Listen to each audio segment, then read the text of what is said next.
Okay. Hi, everyone. Welcome to another session of Real People Talking About Money. I hope you guys can hear me. Um, Welcome. Of course, if you don't know already, my name is Ola, and on my channel, so you could be seeing me either on YouTube, on LinkedIn, or on Facebook. And basically, I'm all about helping people secure their financial future.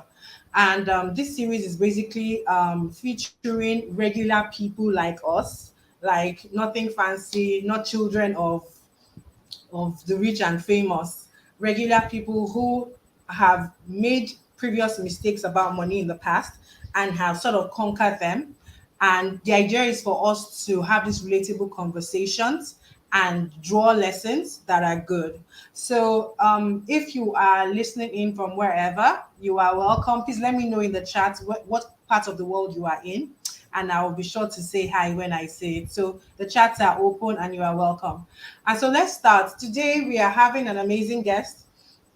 His name is Akorede Aderonmu. But tell me, is it fine to call you Korede? Like everybody tends to shorten it. Is it fine, or you want like your full name? No, credit is fine. Korede is fine. That's what most Fantastic. people call. Yes. Look, that's what most people call you. Fantastic. So Korede is an investment banker. He's a finance professional. I'm not sure. You have to tell us if you've moved entirely away from pure investment banking, or that's what you're still doing, because I know you changed your role recently. Mhm.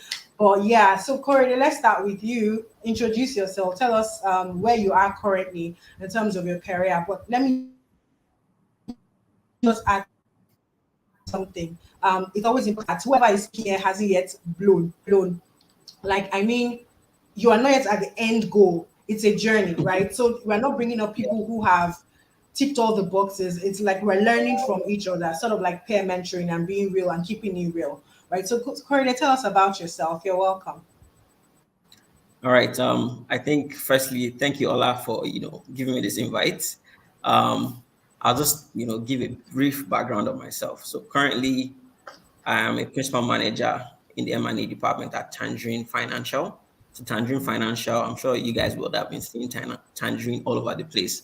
But we are an insurance company, and we also offer pensions as well as a consumer finance business. So I work for the holding company, and I'm working in a team where we're driving our mergers and acquisitions strategy across Nigeria and Africa.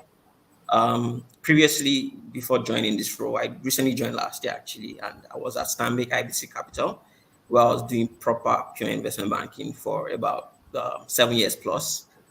Started off from analyst, got up until associate level, where I was focused on equity capital markets, and essentially what we do there is raising capital for clients. So all these transactions like IPOs, rights issues you see on the Nigerian Stock Exchange, we are the advisors that sort of drive the transactions from start to bottom and engage investors. Yeah, so that's largely Fantastic. my background. Yeah, Fantastic. So I will start with this. You're obviously a finance person, right? So first of all, yeah. Ola Olowofela is listening in from Edmonton, Canada. Fantastic. Hi. Thank you for joining in. um, so you are obviously a finance person. Mhm. So the question is, where were you?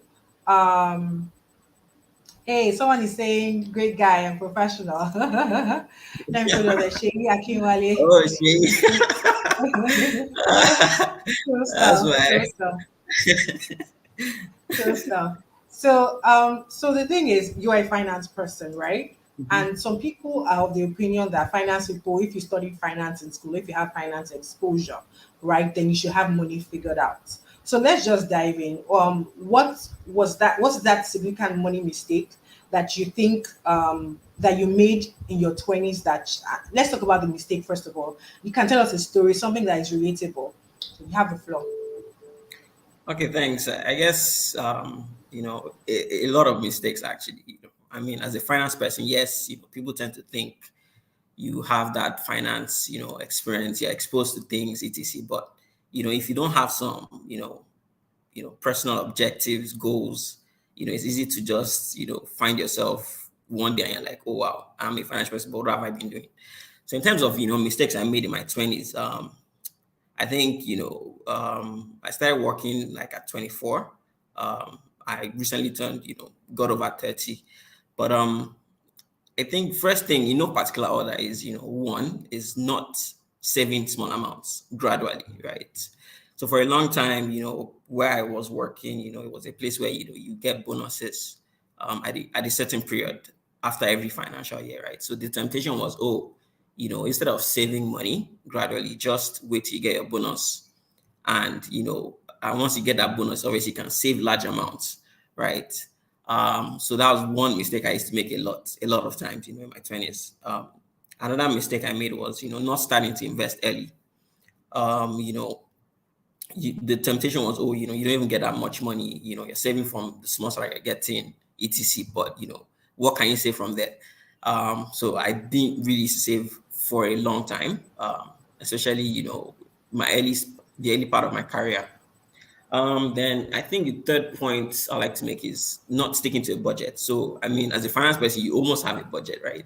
That you work with. But with me, I find out that most times I go over my budget. And I'm like, oh, instead of you tripping myself, I'll just be like, dude, it's past. Just move on.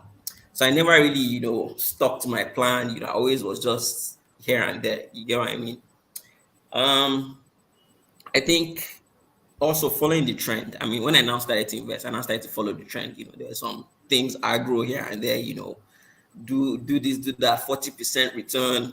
All sounds good, but I think Until the the money mistake I goes. made was I got burnt in some of them, because I didn't do proper research, due diligence on the sponsors of this investment. So obviously, ultimately, when Corona hit, it was nothing to laugh about, and it was a right affair.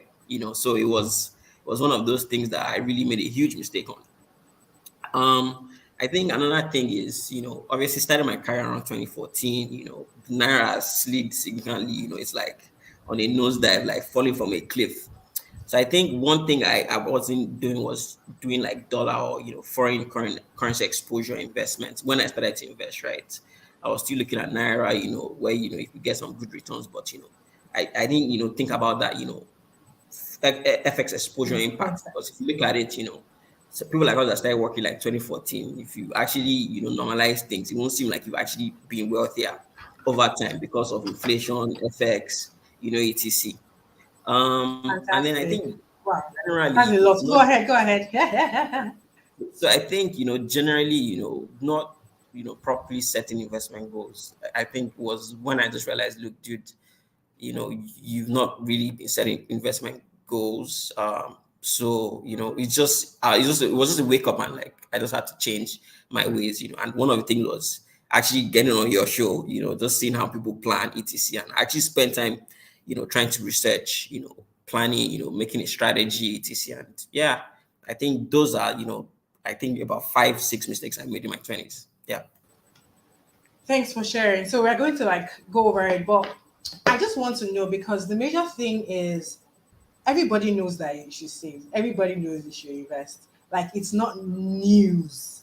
When you hear, like if anybody tells you, oh, you should invest, obviously everybody knows, like, but there's something that makes us know what we should do, know that it will help us get to where we want to be, right? Mhm. But we don't do it, right? Yeah.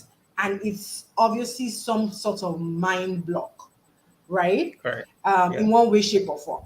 So the question to you is: so what were you thinking at that time? What was the mindset that was driving your actions at that time?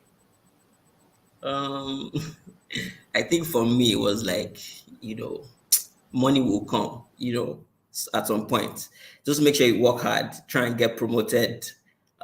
You get a bonus, you get a salary increase, then I'll have enough money to invest. So the thought about investing was always there, but that's how do I put it? That illusion of wanting to get that big money was always in my front.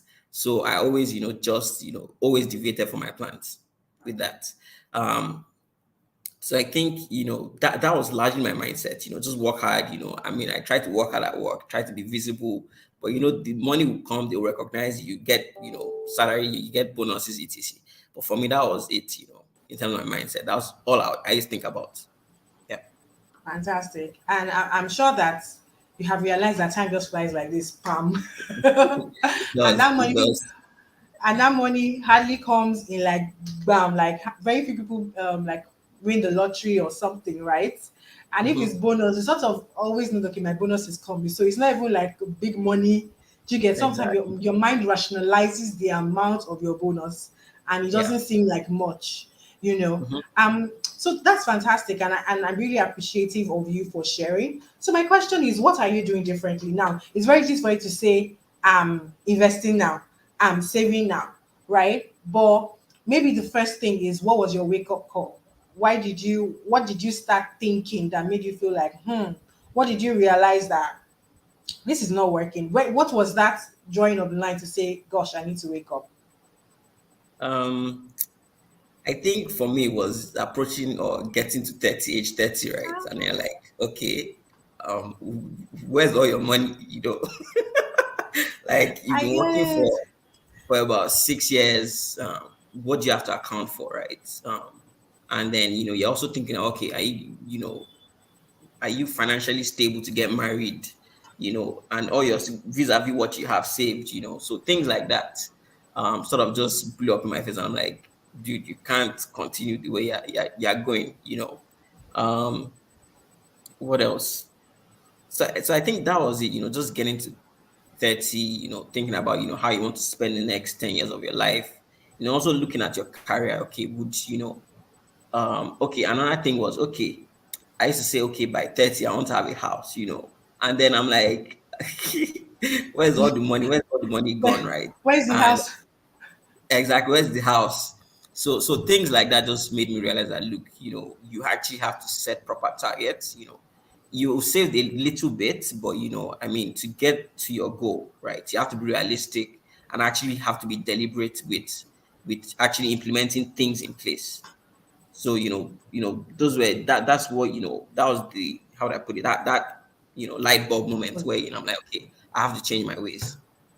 Fantastic. And it's actually very relatable. If you're watching or you're watching the replay, of course, the replay will be hosted on YouTube. We've had like where we invited people and they've told their own stories, right?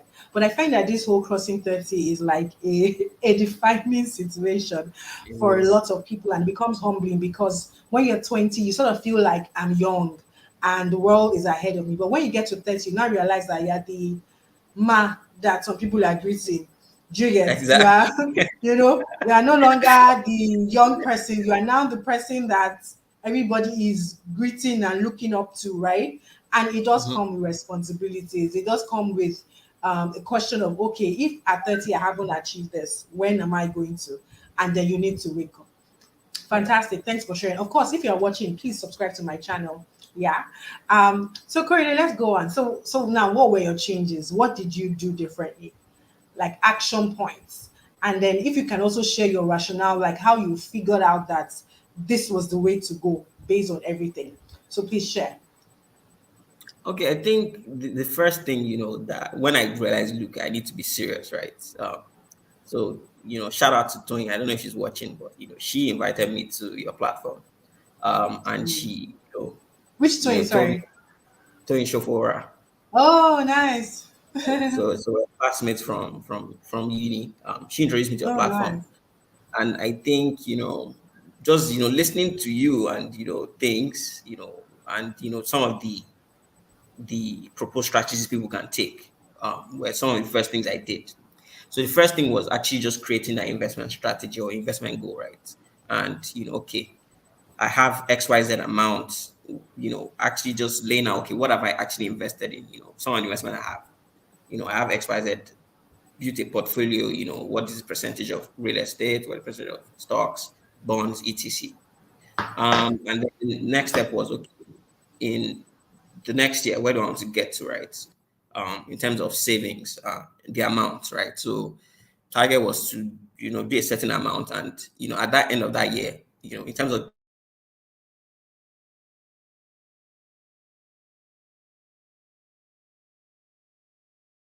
portfolio allocations. How do I want it? So I said investment. I think, to now implement it, it was okay. Going forward, how would you get money? one, your salary, and then how would you allocate your salary to be able to make sure you meet those targets. So what I tend to do now is, from salary, I have a specific amount that I actually dedicate to investing. So once my salary hits, because I already have set that allocation investment strategy, I already know what kind of things I'm doing. So one thing I try to do is, okay, there's sometimes you may be looking at some stocks, but it's not the right time to go in. So what I do is I just put them in mutual fund, the funds in mutual funds. So at least it's earning something, right? It's working. And then when the right time comes, or if I get like a research report that there's a stock recommendation, then I can just quickly liquidate the mutual fund, and then go into stocks. So that sort of strategy for my salary. Then another thing I sort of implemented is I actually have a daily budget, which is crazy now. So fine, A what? you a daily budget, A yeah. daily budget. So I Okay. Okay. yeah. So what I do is, okay, so since I've already set aside part of my salary, the other part is for spending, and you can actually still save from it, right? So what I do is, okay, when I'm budgeted for my costs, allocated my costs for the month, I'll then have like a particular amount I'm looking to spend in a day. So if it's like 20K now, I know definitely 20K for the next 30 days. I won't spend 20K each day. So what I then do is, okay, if I spend maybe say 2K from that 20K, right, the balance amount that day goes to my savings. So at the end of the week, accumulate that, and then I just put it in a mutual fund, like Carry Rise. They make easy access to mutual funds. Just put it there, and then obviously when it's like in a good amount, right, I can now then move it to something as part of my broader strategy. Um, Another thing, so that's like the strategy I take, but then the other thing I realize is just think about passive investing, like I was mentioning, if you can't find something you want to invest in at the moment, like a stock, just put in a mutual fund, let them. It's also like there's a mix of assets, it's stocks, real estate, etc, or money market. Just put it in there, so it's passive and at least it's still working for you. So I mean, I actually do invest quite a lot in a lot of mutual funds. In fact, that's where most of my focus is on right now. And it's not just, thankfully, we now have all these Rise Vest apps and code that, you can easily access, foreign mutual funds, or, a portfolio of investments, and you're not having to, actively constantly monitor it. We just check the app and you can say, oh, it's great. It's gained X% in a couple of days. So that's Yeah. one thing. Another thing, rather, then I think it's always to prioritize investing, right?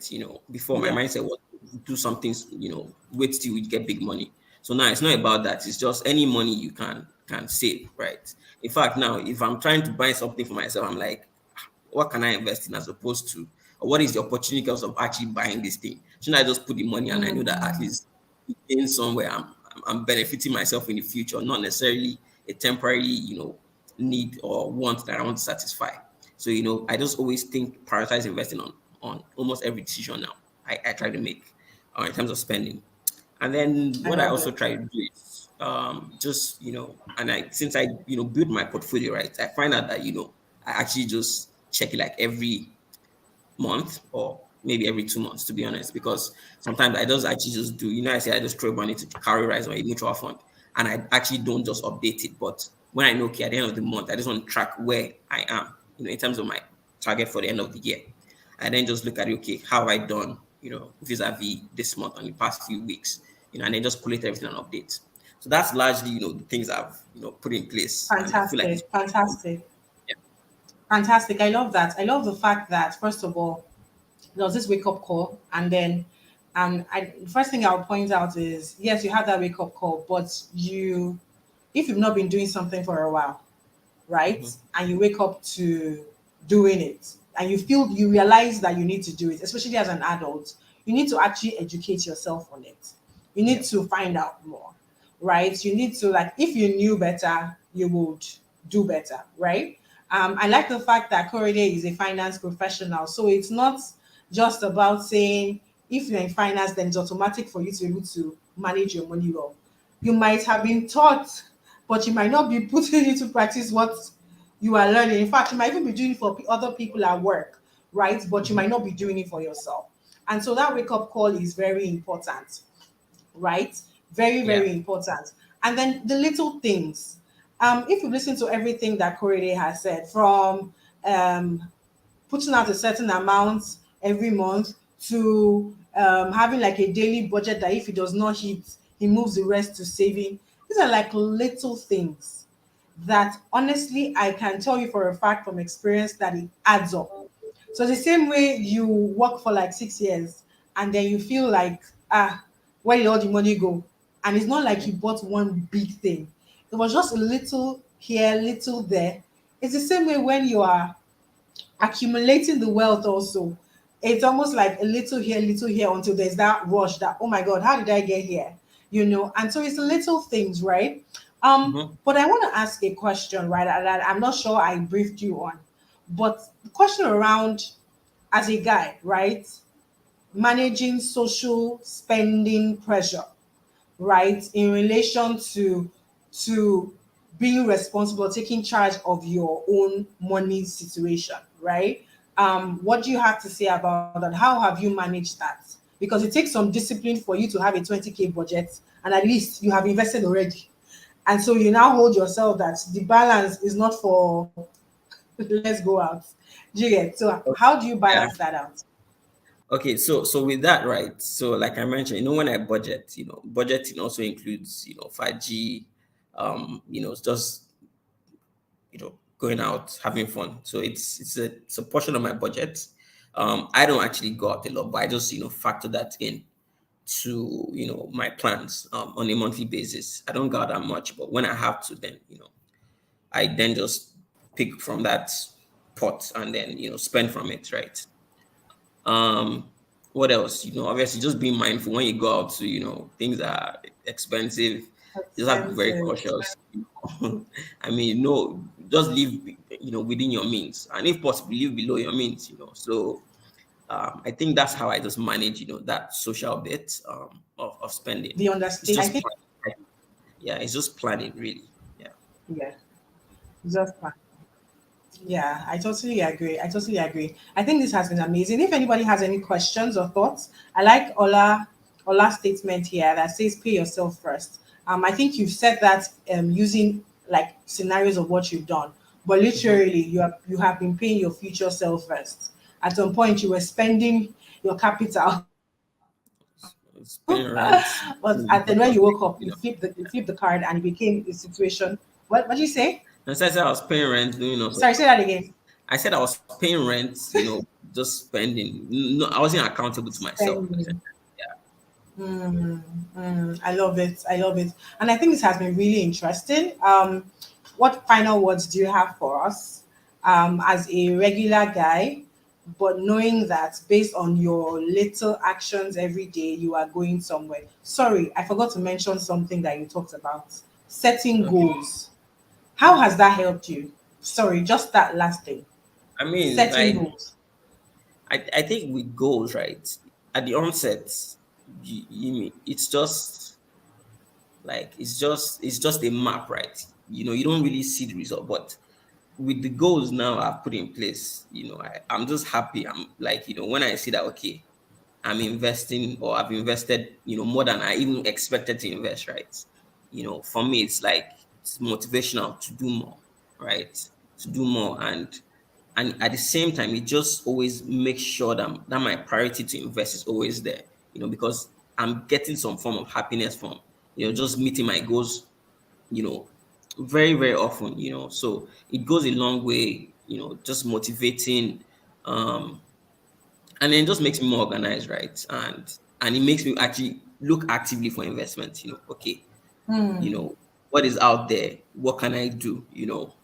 I'll just be asking beyond the platform. I'm actually checking. Okay, how can I get research reports to see what people are recommending?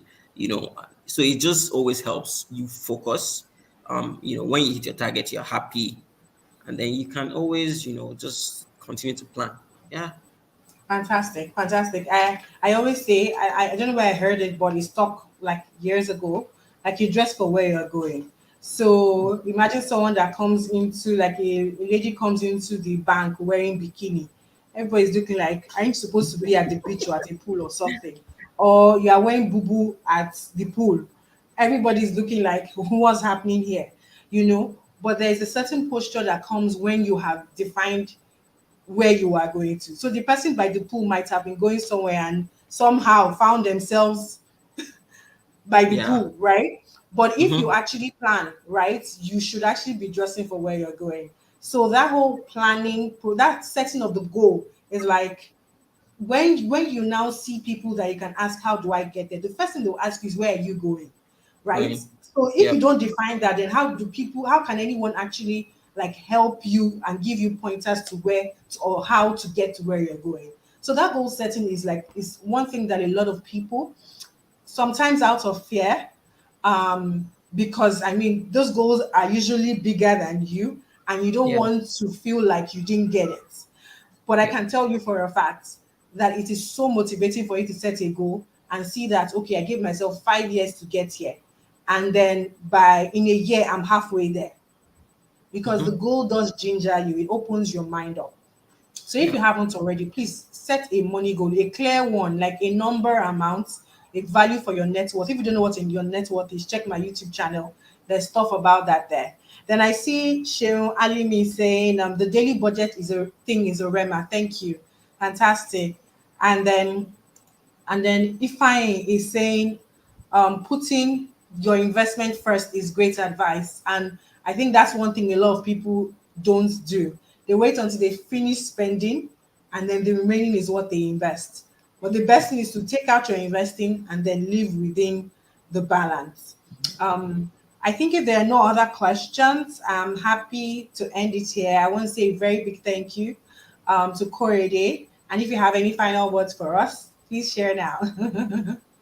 I guess thanks again, Ola, for bringing me on your platform. I think, you know, key things, I'll just rehash. Focus on investments. Nothing is too small to invest, because compounding effect is really, really good. And then set goals. So, it's pretty much what I've said, but that's really it. Thank you. Fantastic. Thank you so much, Korede. I really appreciate your time. I really appreciate you sharing. And for those Mhm. that are listening to the replay or live, thank you for taking out time to listen and to learn. Like I always say on my channel, you can't outsource your health and your finances. The same way no one can jog for you to be fit, and the same way no one can eat carrots on your behalf for you to be healthy. It's the same way you actually can't just leave your finances to other people to sort out. You have to engage. So part of engaging is learning, right? That's what I do on my channel. So if you haven't already, please subscribe. If you're watching on LinkedIn or on Facebook and you haven't heard about me or you're seeing this, please check me out on YouTube. And there's a lot of content you can learn from. Thank you, everyone. Bye, Karede. Bye. Thank you. Bye. Take care. Bye. Bye.